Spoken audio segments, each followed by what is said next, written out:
ازيكم يا جماعه، عاملين ايه؟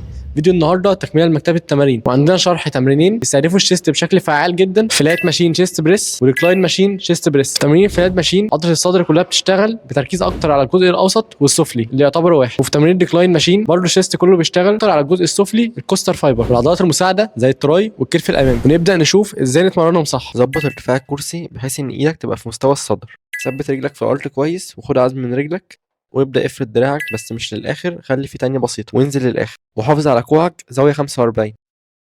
في الجهاز ده عندك مسكتين، الفرق ان النيوترال جريب بتشغل التراي شويه وممكن تبقى اقوى في الوضع ده. نيجي للاخطاء المشتركه اللي ممكن تحصل. ارتفاع الكرسي مش مظبوط، ده بيقلل تفعيل العضلات المستهدفه. زاويه الكوع 90 وده بيعمل ضغط على المفصل ومش متحكم في الحركه.